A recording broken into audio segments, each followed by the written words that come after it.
Hola amigos, nuevamente estoy aquí después de mi ausencia por un mes, el mes de diciembre.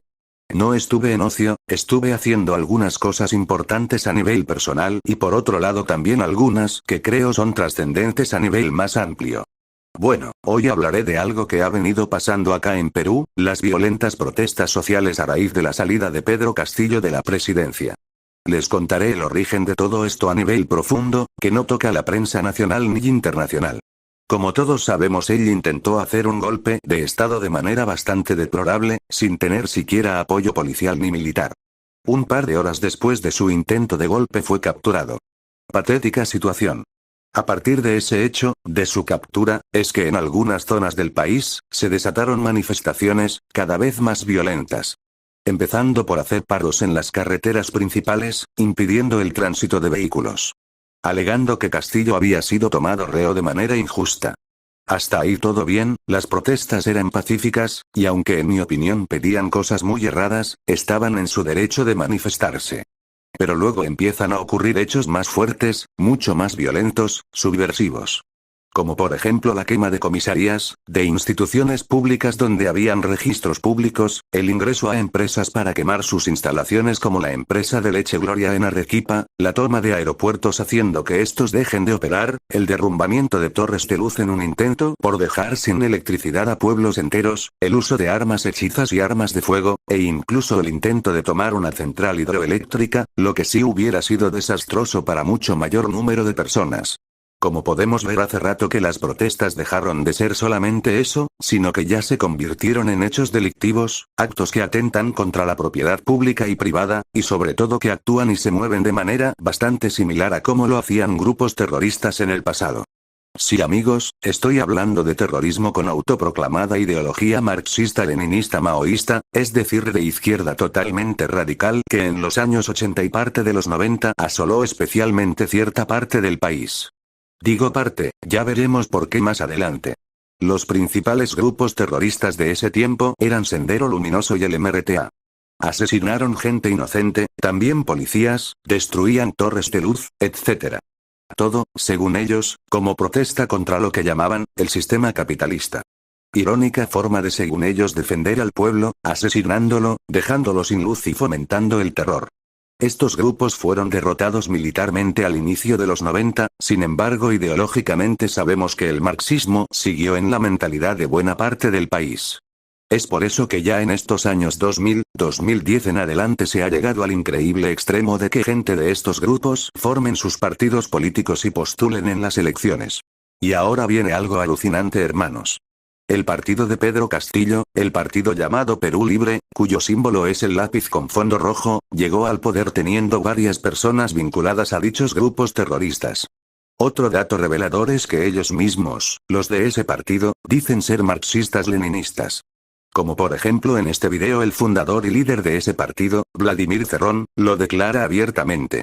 Es decir, no cabe duda de que tal partido ha tenido conexión con gente de tales movimientos, y que ahora muestran abierta simpatía por esa ideología.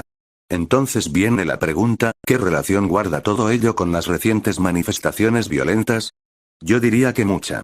Ya que justo la zona donde más violentas son las protestas es la zona donde se movieron e influyeron esos grupos en el pasado. Y ahora viene algo importante e interesante acerca de dicha zona. Esta zona es el sur del país, especialmente la Sierra Central y Sur del país. Y esto no es casualidad. Ya que quedaron remanentes de aquellos grupos, y hoy ellos serían los grandes azuzadores. Sin embargo, si observamos la historia, el sur y norte del país han tenido opiniones contrarias en más de una ocasión.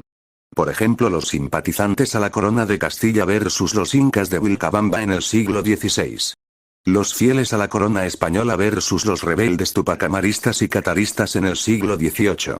Los independentistas versus realistas durante las guerras de independencia, de secesión, en el siglo XIX.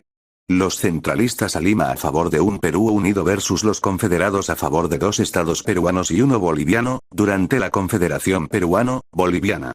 Los territorios que llegaron a estar dominados por el Partido Comunista de Sendero Luminoso versus la costa y norte del país. Los votantes de Castillo de izquierda versus los votantes de Keiko de derecha en las últimas elecciones. Y ahora último, la mayor cantidad y ferocidad de protestas violentas en el sur versus la costa y norte más calmada. Así que podemos ver que la tendencia de Sierra Sur versus Costa y Norte, o Sur versus Norte viene desde muy atrás, no es algo reciente. Pero, ¿cuál es el origen de esto? ¿Por qué se da? La respuesta no es políticamente correcta, muchos lo saben pero casi nadie se atreve a decirlo, y mucho menos en la prensa. Y tampoco casi en Internet. El origen de esto es etnocultural. Sí, amigos. En la Sierra Sur y Central la mayoría tiene rasgos andinos, la ascendencia indígena es mayor que en la costa y norte del país. Lo cual hace que Sur y Norte tengan una idiosincrasia y cosmovisión del mundo algo distinta, a veces bastante distinta. En el sur la gente tiende más hacia el colectivismo, lo que hoy sería la izquierda, y también no gustan mucho del cambio. En cambio el norte es más individualista, más libre mercado y aparentemente se adaptan mejor a los cambios. Y además de estos factores culturales, está el factor étnico, racial. Aparentemente en la Sierra Sur tienen un resentimiento no solo social, sino también racial hacia la costa y norte. Y encima esto se ve aumentado ante la relativa mayor prosperidad, avance y orden de las regiones de costa y norte. Con algunas excepciones en el sur como Arequipa, Tacna y Moquegua. Cuando en el siglo XX, nació el marxismo aplicado, es decir el comunismo en Rusia, y este expandió sus ideas por el mundo, halló una excelente oportunidad por estos lares para crear mayor resentimiento entre la gente. A la típica lucha de clases, acá le suman, le superponen también la lucha de razas. A veces lo hacen de manera solapada, pero en otras lo hacen abiertamente. Siendo tal vez el ejemplo más resaltante el caso del etnonacionalismo liderado por Antauro Humala, que propone la supremacía de lo que llama raza cobriza, y la erradicación de todo lo extranjero, donde incluye a blancos y mestizos. Y por si fuera poco todo ello con un modelo económico marxista. Vale recordar que durante las guerras de independencia en tal zona eran muy realistas, lucharon a favor de España hasta el final, incluso décadas después de la independencia. Hubo varias razones para ello, como por ejemplo durante el virreinato, entre otras cosas, se conservaron las dinastías incas. Cosa que se anuló con la llegada de la independencia, e incluso se trató de peor forma al indígena. Este fue el origen del resentimiento del sur contra Lima y el norte ya siendo el Perú una república. Entonces en conclusión el origen de las protestas tiene dos respuestas. Una profunda e histórica que sería lo etnocultural. Y la otra es el azuzamiento marxista de los remanentes de los grupos de izquierda radical. Lo de la izquierda radical es algo bastante conocido por la gente y bastante tocado por la prensa. Sin embargo el factor etnocultural es semi-desconocido por la gente y nunca tocado por la prensa. Por si eso no fuera poco los marxistas en el sur están promoviendo la idea de partir el Perú en dos. Perú Norte y Perú Sur. Y ya sabemos quién sería el beneficiado geopolítico de una mayor subdivisión en nuestra Hispanoamérica. Y ahora ya entro en el terreno de la suposición, creo que los marxistas proponen eso manipulados por los verdaderos poderosos en las sombras, hablo de masones, sociedades secretas y otros grupos de poder que no menciono porque si no hay censura. Ellos son los que estarían detrás de todo esto. Empezando por azuzar el caos y la destrucción, hasta la intención de partir un país en dos. Cuando a nadie, a ningún peruano normal en ningún lugar se le ocurriría eso. Vale mencionar que en dichas protestas la gente no pide solución a problemas concretos. Lo que piden es una agenda política muy específica, básicamente dos cosas. Nueva constitución y cierre del Congreso. Quieren cambiar la constitución actual de tendencia libre mercado hacia una donde se permita una mucho mayor participación del Estado, de esta forma el marxismo que desean sería legal y constitucional. En cuanto al cierre del Congreso, lo mismo digo. Están pidiendo una especie de dictador de izquierda sin un poder legislativo, sin un parlamento que lo controle.